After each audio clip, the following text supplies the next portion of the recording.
6 feet tall, 165 pounds. And he scored more points than Karl Malone, more points than Hakeem Olajuwon, more points than Charles Barkley. He won 4 scoring titles in an era where Shaquille O'Neal was breaking backboards and Kobe Bryant was putting up 81. He was named to 11 All-Star teams, earned 7 All-NBA selections, and took home a Most Valuable Player trophy, all while being the smallest, lightest superstar the league had ever seen. Allen Iverson finished his career with over 24,000 points. That is more than Larry Bird, more than Scottie Pippen, more than Patrick Ewing. And he did it without a consistent second star beside him, without ever playing on what anyone would call a super team, and without ever once taking a single night off. His crossover broke ankles so violently that defenders would hear about it in their sleep. He averaged over 26 points per game for his career, a number that puts him in the top 10 scorers in NBA history on a per-game basis, while absorbing more contact per possession than almost any guard who ever lived. Coaches would throw double teams, triple teams, box-and-one schemes designed solely to contain one man, and he would still drop 40 on them like it was a casual Tuesday. His playoff scoring average was even higher than his regular season number. Think about that. When the lights got brighter, Allen Iverson got better. He dragged a roster that had no business being in the conversation all the way to the NBA Finals and stole a game from one of the most dominant teams ever assembled, a team that had not lost a single playoff game before he walked onto that floor. But here is what the numbers do not tell you. They do not tell you about the kid who sat in a jail cell at 17 years old, wondering if his life was already over. They do not tell you about the cultural earthquake he triggered, the cornrows, the tattoos, the arm sleeve, the refusal to conform. They do not tell you about the way he changed how an entire generation dressed, talked, and thought about what a basketball player was supposed to look like. So how good was Allen Iverson actually? And did the world ever truly understand what he meant to the game? Allen Iverson was born on June 7, 1975, in Hampton, Virginia. His mother, Ann Iverson, was 15 years old when she had him. His biological father was never part of his life. The man who would later serve as a father figure, Michael Freeman, was in and out of prison throughout Allen's childhood. The family lived in poverty. There were stretches when the plumbing in their apartment did not work. Raw sewage seeped through the floors. Ann worked multiple jobs just to keep the lights on, and young Allen learned early that survival was not guaranteed, it was earned. But the kid was born different. Not just talented, different. He was small, yes, but his speed was something that could not be coached or developed. It was hardwired. By the time he reached middle school, he was the fastest human being anyone in Hampton had ever seen. His first love was not basketball, it was football. He played quarterback and defensive back at Bethel High School, and he was devastating at both. As a junior, he led his team to the Virginia State Championship in football and was named the Associated Press Player of the Year for the entire state. Then basketball season started, and he did the exact same thing, leading Bethel to the state championship in that sport too. He was the state player of the year in both sports in the same academic year. That had never happened before in Virginia high school history. What made Iverson terrifying at the prep level was not just his speed. It was the combination of speed, balance, and an almost supernatural ability to change direction without losing a fraction of his momentum. Defenders would set their feet, read his hips, commit to a direction, and he was already gone. He moved like water flowing through cracks in a wall, finding gaps that should not have existed. College recruiters watched him and could not believe what they were seeing from a kid that small. He was listed at 5 feet 11, but most people who stood next to him suspected he was closer to 5 feet 10. It did not matter. He played like he was 6'5" with a chip on his shoulder the size of Virginia. But just as the offers were pouring in, just as Allen Iverson seemed destined for greatness, everything stopped. On Valentine's Day, 1993, a brawl broke out at a bowling alley in Hampton. Iverson, then 17, was arrested along with several others and charged with maiming by mob, a felony. He was tried as an adult. He was convicted and sentenced to 15 years in prison, with 10 suspended. A black teenager from the projects sitting in a cell, watching his future dissolve. The case was deeply controversial. Video evidence appeared to show Iverson trying to leave the scene, not participating in the violence. Civil rights leaders rallied around him. Governor Douglas Wilder eventually granted him clemency after he had served 4 months, but those 4 months left scars that would never fully heal. When Allen Iverson walked onto the Georgetown University campus in 1994, he was carrying more baggage than any freshman in the country: a felony conviction that had been conditionally pardoned, a reputation as a troublemaker that the media had already begun to construct, and a body that most basketball analysts believed was simply too small and too fragile to survive Big East basketball, a conference that prided itself on physicality and brutality. John Thompson changed everything. The legendary Georgetown head coach was a towering figure, literally and figuratively 6 feet 10, built like a defensive lineman, with a voice that could silence a room full of NBA scouts. Thompson had built his program on toughness, discipline, and an unwavering commitment to protecting his players from a media environment that he believed was hostile to young black men. He took one look at Allen Iverson and saw something that the scouting reports missed entirely. He saw a fighter, not a troublemaker, a survivor. Thompson gave Iverson structure without trying to break his spirit. He let him play with freedom on the court while demanding accountability off it. And Iverson responded with 2 of the most electrifying seasons in Georgetown history. As a freshman, he averaged 20.4 points per game and was named Big East Rookie of the Year and Big East Defensive Player of the Year, a combination that no one saw coming. The defensive award was the shocker. People knew he could score. But Iverson's hands were so quick, his anticipation so sharp, that he racked up steals at a rate that made opponents afraid to put the ball on the floor anywhere near him. His sophomore season was even better. He pushed his scoring to 25 points per game, led the Hoyas to the Elite Eight, and cemented himself as the consensus #1 pick in the upcoming NBA draft. But the moment that defined his Georgetown tenure was not a stat line. It was a single play against UConn, a crossover dribble so violent, so disrespectful, that the defender fell to the ground as if his ankles had been disconnected from his legs. The Georgetown crowd erupted. The play was replayed hundreds of times, and Allen Iverson smiled, not a cocky grin, a knowing smile. The smile of a kid who had been told his whole life that he was too small, too troubled, too dangerous, and who had just made a Division I athlete look like he had never played basketball before. Thompson later said of Iverson, "He was the most competitive person I have ever been around. Not the most talented, the most competitive." And in my experience, that matters more. Despite being projected as a guaranteed top pick, scouts still had doubts. He was too small. He shot too much. He was a me-first player. He had character concerns. Every single one of those labels would follow him for the rest of his career, and every single one of them would be proven either wrong or irrelevant by what happened next. The Philadelphia 76ers selected Allen Iverson with the first overall pick in the 1996 NBA draft, the same draft class that produced Kobe Bryant, Steve Nash, Ray Allen, and Marcus Camby. The Sixers were a wreck. They had won just 18 games the previous season. The franchise was directionless, talentless, and playing in a city that had not had a basketball hero since Julius Erving retired a decade earlier. Philadelphia did not need a point guard. Philadelphia needed a savior.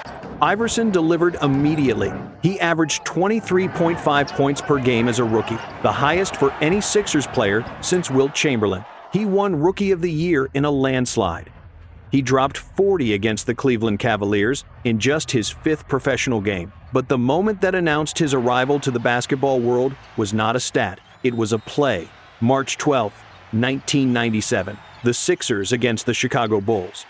Allen Iverson, a 21-year-old rookie, standing at the top of the key against Michael Jordan, the greatest player alive, the 5-time champion, the man who owned the league like a personal fiefdom.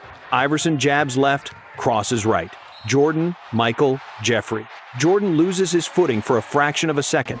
Iverson pulls up, hits the jumper, and stares. That crossover became the most replayed highlight of the decade, not because it was a game winner, not because it mattered in the standings, but because of what it represented. A kid from the projects of Hampton, Virginia, with cornrows and tattoos and a criminal record, had just shaken the greatest player on earth. The basketball establishment did not know what to do with Allen Iverson. He did not look like what a franchise player was supposed to look like. He wore baggy jeans, oversized jerseys, and do-rags to press conferences. He had tattoos covering his arms and neck at a time when the NBA was trying desperately to market itself as clean-cut and corporate. Commissioner David Stern viewed Iverson as a threat to the league's brand. Older analysts questioned his character. Skip Bayless wrote columns suggesting he would never lead a team anywhere. And for the first few years, the results seemed to confirm the doubters. Iverson was putting up enormous numbers, 26, 27, 28 points per game, but the Sixers were going nowhere. His supporting cast was dreadful. He was surrounded by role players and journeymen, and opposing teams built their entire defensive schemes around stopping him. They would trap him at half court, send 2 and 3 defenders at him the moment he crossed the timeline, and dare anyone else on the roster to beat them. Nobody else could. The Sixers were eliminated in the first round of the playoffs 3 straight years, and the narrative hardened like concrete. Allen Iverson is a volume scorer on a bad team. He will never win anything that matters. The criticism stung, but it also hardened him. He played every game as if it were his last. He never sat out for minor injuries. Bone bruises, sprained ankles, hip flexor strains, he played through all of it. In a league where load management was beginning to creep into the conversation, Iverson treated every regular season game in January like Game 7. His body absorbed punishment that should have been impossible for a man his size. He drove into the paint against centers who outweighed him by 100 pounds. He hit the floor so often that his elbows and knees were perpetually wrapped in bandages, and every single time he got knocked down, he got back up. Every single time. The fame was intoxicating. The awards were flattering. But Allen Iverson was miserable because the wins were not coming. And in the summer of 1999, the Sixers made a decision that would change the trajectory of his career. They hired Larry Brown. On paper, it was the worst possible marriage in professional sports. Larry Brown was old school, a coach who believed in defense, ball movement, practice, and discipline above all else. Allen Iverson was a one-man offensive hurricane who had publicly questioned the value of practice and whose playing style was the exact opposite of everything Brown preached. The media predicted a spectacular collision. And at first, they were right. Iverson and Brown clashed constantly. Brown wanted him to play more within the offense. Iverson wanted the ball in his hands every possession. Brown demanded effort on defense. Iverson wanted to freelance. There were arguments, there were fines, there were moments where it seemed like the whole thing would blow up before Christmas. But somewhere in the middle of that chaos, something shifted. Iverson began to realize that Brown was not trying to diminish him, he was trying to build something around him. And Brown began to realize that Iverson's stubbornness was not disrespect, it was the same ferocity that made him unstoppable on the court, redirected into every conversation and relationship in his life. They found a middle ground. Iverson bought into the defensive system, not completely, not perfectly, but enough. And Brown built a roster of gritty, defensive-minded role players who complemented Iverson's offensive genius. The key acquisition was Dikembe Mutombo, acquired in a mid-season trade during the 2001 season. Mutombo was 34 years old, a 4-time Defensive Player of the Year, and one of the greatest shot blockers in NBA history. His finger wag after rejecting shots at the rim became as iconic as Iverson's crossover. With Mutombo anchoring the defense, Eric Snow running the second unit, Aaron McKie providing toughness on the wing, and Tyrone Hill crashing the boards, the Sixers suddenly had an identity. They were not pretty, they were not deep, they were not talented by championship standards, but they were hard. Every possession against them felt like a street fight. And at the center of it all was Iverson, who had transformed his game just enough to become the engine of a team that played with a collective fury that matched his own. The 2001 season became the coronation. Iverson averaged 31.1 points per game and 2.5 steals per game. He played in every single game. He won the scoring title. And he won the MVP award, becoming the shortest and lightest player in NBA history to earn that distinction. When the announcement came, he broke down in tears. The kid from Hampton, the kid who had sat in a jail cell, the kid the league wanted to change, he was the most valuable player in basketball, and he had done it his way. There was no dynasty. That is the truth about Allen Iverson, and it is the truth that makes his story more powerful, not less. He never had the luxury of a second star. He never had the supporting cast that Jordan had, that Kobe had, that LeBron had. He had one shot at basketball immortality, and it came in the spring and summer of 2001.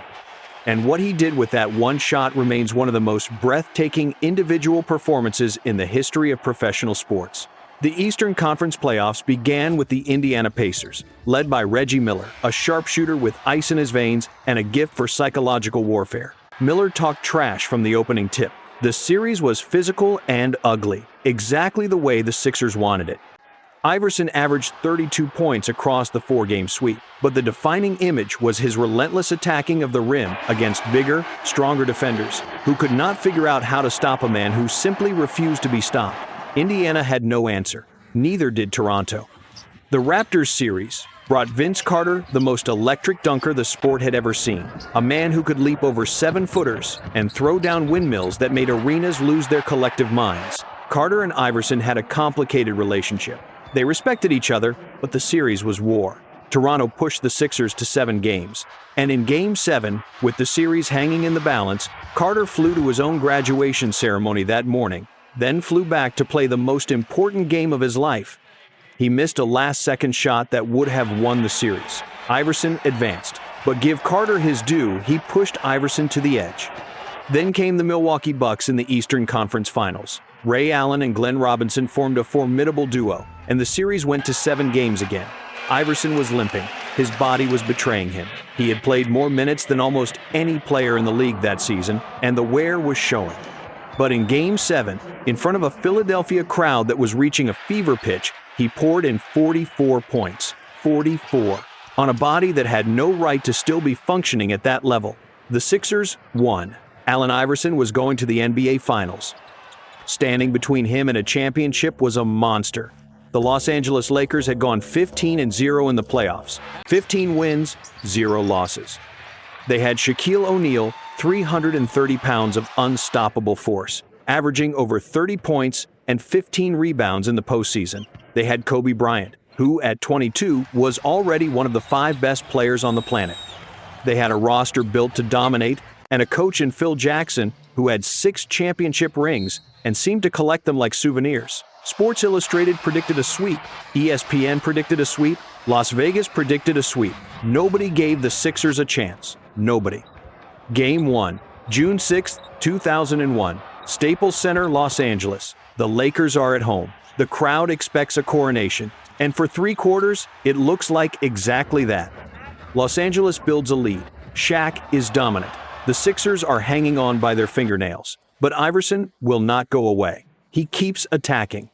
He keeps driving into traffic and getting knocked to the floor and getting back up. He hits a 3, then another, then another. The game goes to overtime. And in overtime, Allen Iverson takes over. He finishes with 48 points. 48. Against the greatest team in the league, in their building, in a game nobody thought he could win. But the moment comes. With less than a minute left in overtime, Iverson hits a jumper over Tyronn Lue. Lue falls to the ground, and Iverson steps over him. Not around him, over him. He looks down at Lue's body on the hardwood and takes one deliberate step across him, like a king walking over a fallen soldier. That image, Iverson's cornrows, his arm sleeve, his tattoos, his 5'11" frame standing over a fallen Laker, became the defining photograph of his career. It was defiance personified. It was every kid who had ever been told he was too small, too poor, too black, too rough around the edges, standing triumphant over the establishment. The Sixers won Game 1, 107-101. They had done what no one believed was possible. They had beaten the unbeatable Lakers. Lue later said of Iverson, "He was the hardest player I ever had to guard. He was so quick and so fearless. I outweighed him by probably 20 pounds, and he made me look like I was standing still." But the Lakers were the Lakers. And the truth of that series is that after the euphoria of Game 1, Los Angeles adjusted. Phil Jackson tightened the defensive rotations, Shaq became even more aggressive, Kobe locked in. The Lakers won 4 straight games 2 through 5 and clinched the championship. Iverson played hurt. He had a badly bruised tailbone, a swollen elbow, and was visibly limping by Game 4. But he still averaged 35.6 points per game for the series. 35.6. Against the greatest team of that era. With no help, Shaq himself said it after the series, "That little dude, I have nothing but respect for him. He gave us everything we could handle in Game 1. He played like he was 7 feet tall.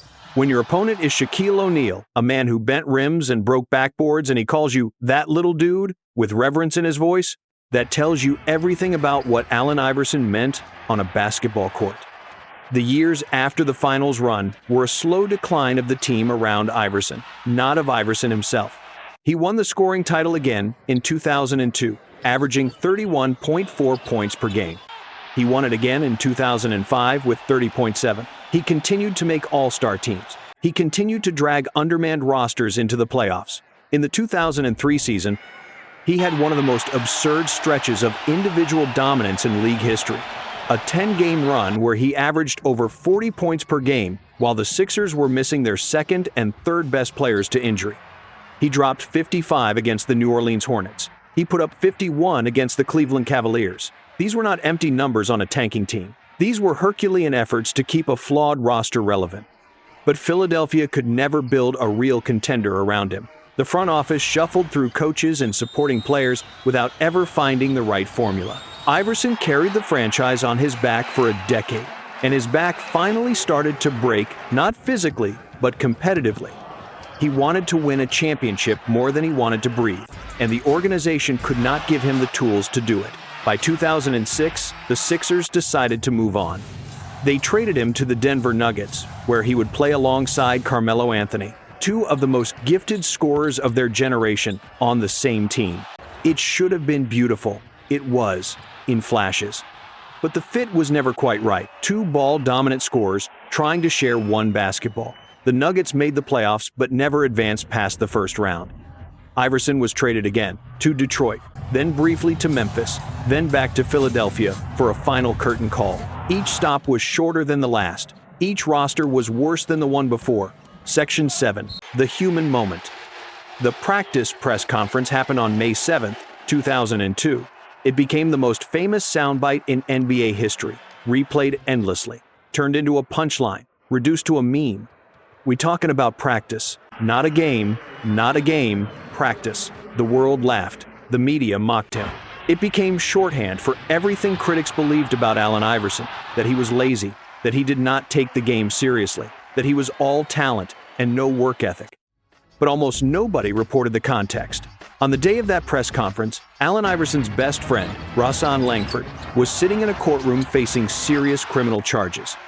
Iverson's marriage was falling apart. He had just been eliminated from the playoffs. His body was in constant pain. He was exhausted in a way that went far beyond basketball. And when a reporter asked him for the third or fourth time about his practice habits, something snapped. Not in an angry way, in a broken way. Listen to the full press conference, not the 30-second clip. His voice cracks. His eyes are red. He is not being defiant. He is being a man who is drowning and being asked about his swimming technique. Iverson's relationship with money became another cautionary tale that the media loved to tell. He earned over $200 million during his career. Reports surfaced that he was broke, that he had spent recklessly, that his entourage had drained his fortune. Some of it was true. Iverson never denied that he was generous to a fault with the people who had been with him since Hampton. He paid for houses, cars, medical bills, and legal fees for family and friends. He was loyal to the people who had been loyal to him when he had nothing, and that loyalty cost him financially. But what the media rarely mentioned was that Reebok, which had given Iverson a lifetime endorsement deal, had structured a trust fund that would pay him $32 million when he turned 55. The deal was specifically designed to protect him from himself. Allen Iverson was not going to end up penniless. He was going to be taken care of. But the narrative of the reckless, irresponsible star was too compelling for the press to fact-check. The ending was not pretty. After his brief return to Philadelphia in the 2009 to 2010 season, Iverson found himself without an NBA home. He was 34 years old, his body held together by willpower and athletic tape, and no team wanted to give him a roster spot. He went overseas, playing briefly for Besiktas in Turkey during the 2010 to 2011 season. He lasted 14 games before returning home, citing personal reasons. The personal reasons were real. His marriage had collapsed, and he needed to be near his children.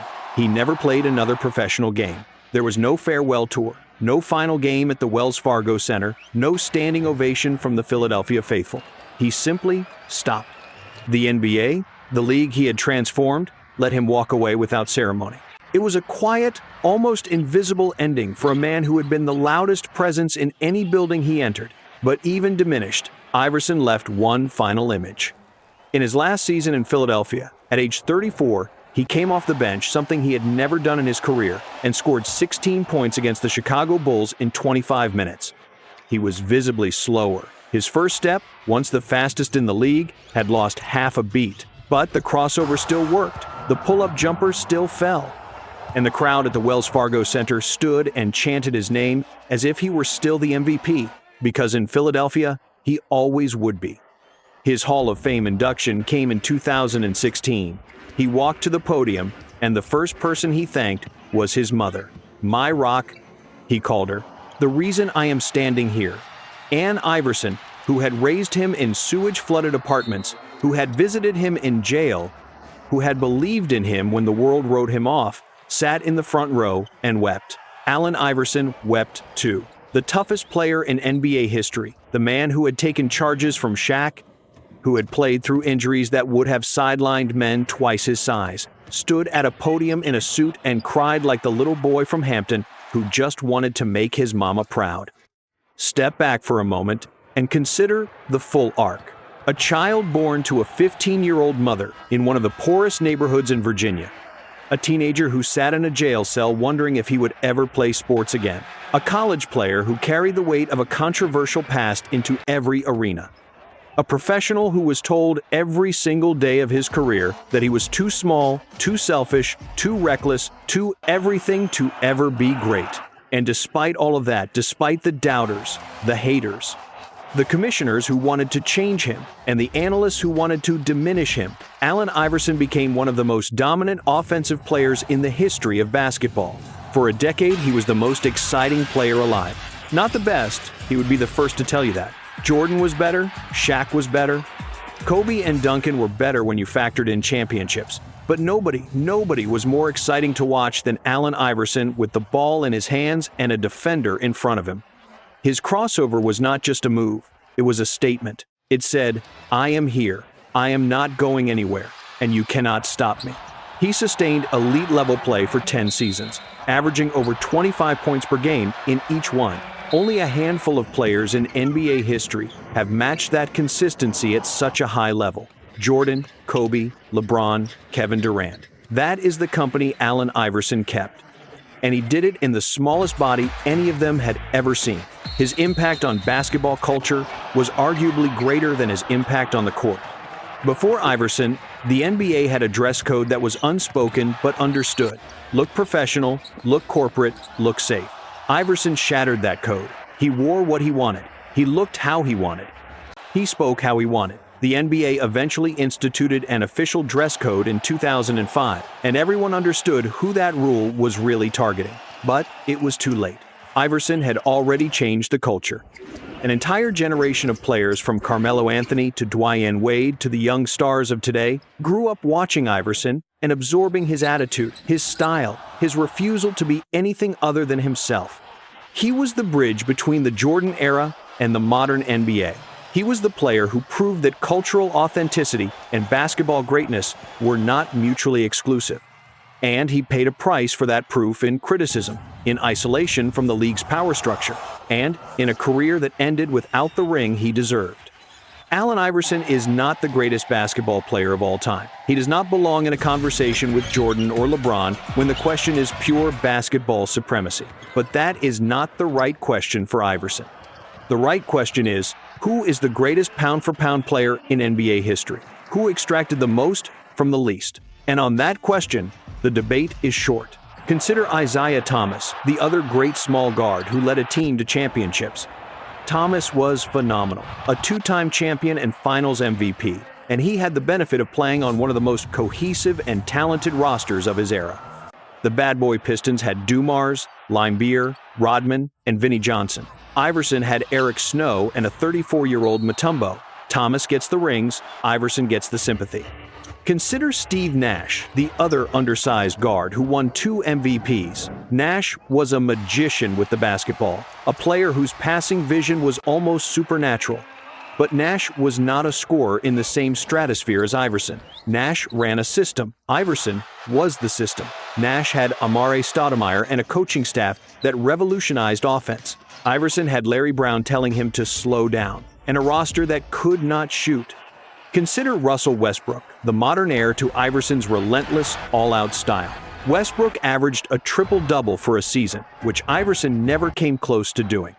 But Westbrook's inefficiency and his team's playoff failures mirror Iverson's story without matching his cultural gravity. Iverson changed the sport. Westbrook played it loudly. The truth about Allen Iverson is this: he was the greatest underdog in basketball history. No player has ever achieved more with less help, less physical advantage, and less institutional support.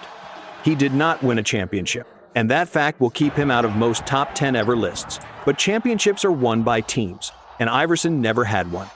What he had was himself, 5'11", 165 pounds, a crossover that could break your ankles and your spirit in the same motion.